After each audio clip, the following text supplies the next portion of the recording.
Hello and welcome to all. आप सभी का स्वागत है एक बार फिर से एसएसजी गुरुकुल के इस ऑफिशियल यूट्यूब चैनल पर। जैसा कि आपके सामने एक बहुत बड़ी खुशखबरी आपके सामने आ चुकी है। इसके पहले मैं आपको 2-3 दिन पहले वीडियो बनाकर बता चुका था वन दरोगा भर्ती के बारे में। मैंने शासन आदेश बता दिया था। शासन आदेश कहाँ से निकला था वो पूरे शासन आदेश के नंबर सहित मैंने आपको दिखाया था। शासन आदेश मैंने आपको बोर्ड पे भी दिखाया था, टेलीग्राम पर भी भेजा था और मैंने आपको बताया था कि कितनी वैकेंसी आनी है ना। मैंने आपसे कहा था कि 655 के आसपास वैकेंसी रहेंगी, लेकिन इसकी वैकेंसी जो भी दी गई है वो 701 दी गई है। ठीक है ना, तो 701 वैकेंसी दी गई है। ऑफिशियल नोटिफिकेशन इसका जारी हो चुका है।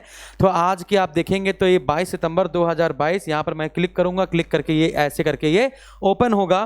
तो इसके बारे में मैं संपूर्ण जानकारी आपको दे देता हूं। ठीक है ना, तो भाई आराम से इसको पढ़ना है आपको, ठीक है, और आराम से इसको समझते चलना है।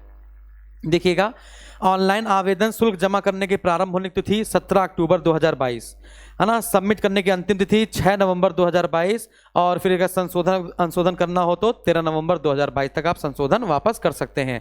तो 17 अक्टूबर 2010 से आप इसका ऑनलाइन जो आवेदन है वो शुल्क जमा कर सकते हैं। शुल्क जमा कर देंगे। जमा करने के बाद इसका पेट का कट ऑफ रिलीज किया जाएगा, जैसा कि लेखपाल में किया गया था। तो फिर कट ऑफ रिलीज किया जाएगा। अभी इसमें आपको 25 रुपये मांगेगा। 25 रुपये मांगने के बाद आपसे ये फिर कट ऑफ जारी करेगा और इसके बाद सारी चीजें आपको बताई जाएंगी। ठीक है ना, जैसा कि इसमें लिखा हुआ है शुल्क जमा करने की अंतिम तिथि 6 नवंबर 2022 है। ठीक है, तो यहां तक आपने सब पढ़ ही लिया। पढ़ने के बाद कुल कितनी वैकेंसी है बच्चों? वैकेंसी है 701। ठीक है, कुल कितनी वैकेंसी निकली है तो आप कहेंगे 701 है। प्रधान मुख्य वन संरक्षक वन एवं वन जीव विभाग उत्तर प्रदेश के नियंत्रणाधीन वन दरोगा के लिए 701 पद आपके निकाले गए हैं। फिर इसके बाद पीटी जिन्होंने पेट का पेपर दिया है, जिनके पास एक नंबर भी है, यानी पॉजिटिव में अगर एक नंबर भी है, शून्य से ज्यादा, नकारात्मक वाले नहीं, शून्य से ज्यादा एक नंबर भी है आपका, तो ये आप इसका फॉर्म भर सकते हैं। अभी तो ये बताया गया है, अभी कट ऑफ रिलीज नहीं की गई है, अभी कट ऑफ रिलीज की जाएगी हालांकि, है ना। परंतु यह है कि जब तक आयोग स्तर से जांच के अधीन व औपबंधिक श्रेणियों के अभ्यर्थियों के प्रकरणों में अंतिम निर्णय नहीं लिया जाता, तब तक इन श्रेणियों के अभ्यर्थियों को आयोग द्वारा आयोजित की जाने विभिन्न मुख्य परीक्षाओं को अनुमति किया जाएगा। ये कहने का मतलब है। ठीक है, ऑनलाइन आवेदन करने वाले अभ्यर्थियों के लिए जो सूचना है वो देख लीजिए क्या है। आवेदन की प्रक्रिया आप जानते हैं, upsc.government.in के होम पेज पे जाना है। लाइव एडवर्टाइजमेंट में जाके आप डाउनलोड कर सकते हैं, विज्ञापन को देख सकते हैं, पढ़ सकते हैं। फिर पेट का रजिस्ट्रेशन नंबर आपको पता ही होगा, अगर नहीं है तो OTP RTP के माध्यम से आप पेट का रजिस्ट्रेशन नंबर अपना डाउनलोड कर सकते हैं। इसके बाद आप जान सकते हैं पेट में कितने मार्क्स थे, वो सब जान सकते हैं। नोट, जिन अभ्यर्थियों द्वारा EWS श्रेणी के अंतर्गत आवेदन किया जा रहा है, उनके द्वारा आवेदन की अंतिम तिथि से पूर्व निर्गत व आवेदन करने वाले वित्तीय वर्ष 2022-23 हेतु मान्य EWS प्रमाण पत्र धारित किया जाना अनिवार्य है। समझ गए हो बच्चों? जो जिन अभ्यर्थियों द्वारा EWS श्रेणी के अंतर्गत आवेदन किया जा रहा है, उनके आवेदन की अंतिम तिथि से पूरी, नहीं EWS जो होना चाहिए वो आवेदन की अंतिम तिथि से पहले का होना चाहिए, कहने का ये मतलब है। इसके बाद ठीक है, नॉर्मल सा। फिर इसका वेरिफिकेशन आप सबमिट बटन कर देंगे, ठीक है, फोटो वेरीफाई हो जाएगा, कंटिन्यू कर देंगे, ठीक है। घोषणा पत्र ये आप जानते हैं, सेव प्रोसीड कर देंगे, फीस भर देंगे, है ना, फीस भर देंगे, क्रेडिट कार्ड डेबिट कार्ड इन सबसे फीस भर देंगे। और फीस की बात अगर की जाए चालान के माध्यम से भी कर सकते हैं, है ना। फीस कितनी है भाई? जो सामान्य वर्ग के हैं 25 रुपये, है ना। आवेदक शुल्क प्लस ऑनलाइन प्रक्रिया शुल्क, ठीक है, 25, अन्य पिछड़ा वर्ग 25 सबकी है। इसके बाद मुख्य परीक्षा हेतु, ये देखिए यहाँ पर मुख्य परीक्षा हेतु परीक्षा शुल्क का भुगतान केवल मुख्य परीक्षा हेतु शॉर्टलिस्ट किए गए अभ्यर्थियों द्वारा ही अलग से किया जाना होगा। मुख्य परीक्षा हेतु शॉर्टलिस्ट किए गए अभ्यर्थियों द्वारा मुख्य परीक्षा हेतु परीक्षा शुल्क जैसा कि आयोग निर्धारित करेगा का भुगतान मुख्य परीक्षा का प्रवेश पत्र डाउनलोड करने से पूर्व किया जाएगा, है ना। प्रवेश पत्र डाउनलोड करने से पहले आपका पेटेट में जो है वो सब आप डाउनलोड करके पता कर सकते हैं। ठीक है भाई, जैसे लेखपाल वाला था, जो लेखपाल वाला था सेम वैसा ही है। ठीक है, फिर इसके बाद आप मॉडिफाई कर सकते हैं, 13 नवंबर तक बताई गई है। अभ्यर्थियों द्वारा आवेदन पत्र के निम्नलिखित विवरणों को ही संशोधित किया जा सकता है, जैसे नाम की वर्तनी में गलती, पिता का नाम, पत्राचार का पता, ये है वाला। ठीक है, फिर इसके बाद लिंग जेंडर वगैरह ये सब, ये इसमें दिया है। न्यूनतम आयु अधिकतम आयु, ठीक है, वन एवं वन्य जीव विभाग वन दरोगा, न्यूनतम आयु 21 वर्ष, मैक्सिमम है 40 साल। UR की वैकेंसी है 288, अनुसूचित जाति 160, जनजाति है ना 20, OBC की 163, EWS लिए 70, कुल पद हो गए 701। बात समझ में आ रही है? ग्रेड पे तो बड़ा प्यारा है, मजा ही आ जाएगा। लेवल 5 की वैकेंसी है ना। फिर इसके बाद आप ये देख पाएंगे सारणी में ये जो वर्टिकल दिया गया है, वर्टिकल हॉरिजेंटल जो रिजर्वेशन होता है वो देख पाएंगे आप। स्वतंत्रता सेनानी के आश्रित 14, महिला 140, है ना, भूतपूर्व सैनिक 35, है ना, खिलाड़ियों के लिए 14, दिव्यांगजन के लिए कोई चिन्हित पद अभी नहीं है। ठीक है।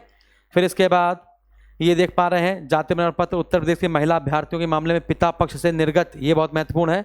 उत्तर प्रदेश की जो बोल्ड लाइन में लिखा हुआ है वो बहुत अच्छे से पढ़िएगा। उत्तर प्रदेश की महिला अभ्यर्थियों के मामले में पिता पक्ष से निर्गत जाति प्रमाण पत्र ही मान्य होंगे।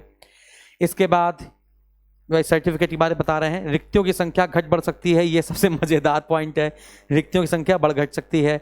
शैक्षिक अर्हता क्या क्या मानी जाएगी, जो मैंने आपको पहले बताया था कि आपने बीएससी कर रखा हो, 2 सब्जेक्ट आपके कम से कम, जैसे विश्वविद्यालय गणित, भौतिक विज्ञान, रसायन विज्ञान, वनस्पति विज्ञान, जंतु विज्ञान, वानिकी, भूगर्भ विज्ञान, कृषि, सांख्यिकी, है ना, पर्यावरण विज्ञान में से 2 या 2 से अधिक विषय के साथ स्नातक अथवा अभियांत्रिकी में बीटेक आपने किया हो, स्नातक उपाधि या पशु चिकित्सा विज्ञान में स्नातक उपाधि धारित करना या सरकार द्वारा मान्यता प्राप्त उसके समकक्ष अर्हता धारित करना आवश्यक है। समकक्ष में मैं आपको बता दूंगा पता करके थोड़ी देर के बाद। ठीक है। इसके बाद अधिमान अर्हता किसको अधिमान दिया जाएगा, जिसके बाद बी सर्टिफिकेट होगा एनसीसी का, जैसे नंबर सेम हो जाते हैं ना, तो फिर इसको मतलब कि योग्यता दी जाएगी, किसको प्रमुखता दी जाएगी, ये बता रहा है। ठीक है ना। प्रादेशिक सेना में जिसने 2 वर्ष की सेवा की हो उसको अर्हता मिलेगी, या एनसीसी का बी सर्टिफिकेट हो, इस प्रकार से, है ना। आयु सीमा बता रहे हैं 1 जुलाई को 21 साल की आयु प्राप्त कर ली हो और 40 वर्ष से अधिक ना आयु प्राप्त किया हो। आयु की गणना निर्णायक तिथि 1 जुलाई 2022 है। ठीक है। फिर आरक्षण आप देख ही पाएंगे, इसको आप पढ़ लीजिएगा अच्छे से, जो जो इंपॉर्टेंट है वो मैं आपको बता दे रहा हूँ, है ना। चयन का आधार लिखित परीक्षा। ठीक है। लिखित परीक्षा देख लेते हैं भाई, यहाँ पर क्या क्या लिखा हुआ है, क्षेत्रीय वनाधिकारी सेवा कुछ नहीं है। ठीक है। ठीक, चलो आगे शारीरिक मापदंड वाली बात देख लेते हैं। यहाँ पे जो ऊंचाई है पुरुष की 163 सेंटीमीटर, महिला की 150 सेंटीमीटर। ठीक है ना। अब यहाँ पे सीना का जो फुलाव उलाव है वो आपका दिखा दे, फैलाव 5 सेंटीमीटर लेते ही हैं। ठीक है। इसके बाद ये देख पा रहे हैं जो अनुसूचित जनजाति गोरखा नेपाली, उनकी जो लंबाई है वहाँ पे ये दी गई है, पुरुष और महिलाओं की अलग अलग। फिर इसके बाद आपको 25 किलोमीटर और महिलाओं के लिए 14 किलोमीटर 4 घंटे में पूरी करनी है। 25 किलोमीटर पुरुष को और 4 घंटे में पूरी करनी है 14 किलोमीटर महिलाओं को। ठीक है ना। तो ये दौड़ हो जाएगी। शारीरिक स्वस्थता आप जानते हैं, ये पढ़ लेंगे इसको आराम से। शारीरिक स्वस्थता का नियम देख लीजिए। ठीक है। प्रसूति के दिनांक से 6 सप्ताह पश्चात स्वास्थ्य के लिए पुनः परीक्षण किया जाएगा। ठीक है। यदि कोई प्रेग्नेंट औरत है ना, तो उसके लिए भी दिया गया है। इसके बाद परीक्षा योजना पाठ्यक्रम, है ना, ये आपको थोड़ी देर बाद दर्शा दिया जाएगा। हालांकि मैं आपको बता ही चुका हूँ कि जो पाठ्यक्रम है उसमें हिंदी रहेगी, रीजनिंग रहेगी, है ना, हिंदी रीजनिंग और जीएस वाला पार्ट है ये रहेगा, मैथ का पार्ट शायद ना रहे, लेकिन अभी सिलेबस जब आ जाएगा तो मैं आपको और बता दूंगा। इसके बाद वन दरोगा की लिखित परीक्षा के लिए श्रेणीवार 15 गुना अभ्यर्थी अंतिम कट ऑफ अंक परसेंटाइल स्कोर 0.02 स्थान तक जो इसने निर्धारित किया है उसको बुलाया जाएगा। अब जरा सा उनको बुला लें जो कह रहे थे कि 15 गुना नहीं बुलाया जाएगा वन दरोगा में, 30 गुना बुलाया जाएगा, 50 गुना बुलाया जाएगा। सबके पास बीएससी नहीं है, एमएससी नहीं है, बीटेक नहीं है ना। मैंने कुछ नहीं कहा था। ठीक है ना। अब आपको समझ में आ गया ना। ठीक है। चलो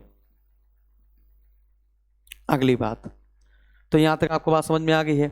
जिनको अभ्यर्थी जो उत्तर प्रदेश राज्य के मूल निवासी नहीं है उन्हें आरक्षण का लाभ नहीं मिलेगा। ठीक है।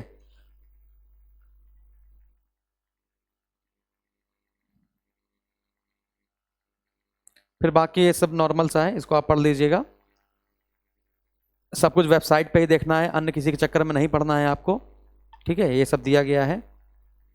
हाँ, ईडब्ल्यूएस के अंतर्गत आरक्षण का दावा करने वाले अभ्यर्थी जिनके परिवार की इनकम, ये सब ईडब्ल्यूएस के बारे में दिया गया है। ठीक है। इसको आप देख लीजिएगा। ईडब्ल्यूएस का भी चर्चा चल रही थी ना, बहस चल रही है, उसके बारे में अलग से मेंशन करके दे दिया है, इसको जरूर आप देख लीजिएगा। ठीक है। फिर ये यहाँ तक आपका नोटिफिकेशन है, इसको मैंने आपको अच्छे से समझा दिया है। ठीक है ना। तो इसके बाद एसएसजी गुरुकुल का ऐप डाउनलोड कर लेना है। वन दरोगा का जैसे आपका नोटिफिकेशन जारी हो जाएगा कि सिलेबस क्या है, तो एक बैच भी ले आया जाएगा, उसमें आपको पूरी तरीके से अच्छे से पढ़ाया जाएगा। आपको परेशान होने की जरूरत नहीं है। हमारे चैनल के साथ जुड़े रहेंगे, स्वस्थ रहेंगे, मस्त रहेंगे, व्यस्त रहेंगे। और हाँ, मैं उनका स्क्रीनशॉट लेकर रखा हुआ हूँ जिन्होंने ऊट पटांग बोला था। जब मैंने 15 गुना वाली बात बताई थी कि 15 गुना बुलाए जाएंगे, तो जिन्होंने ऊट पटांग बोला था मैंने स्क्रीनशॉट लेकर रखा है।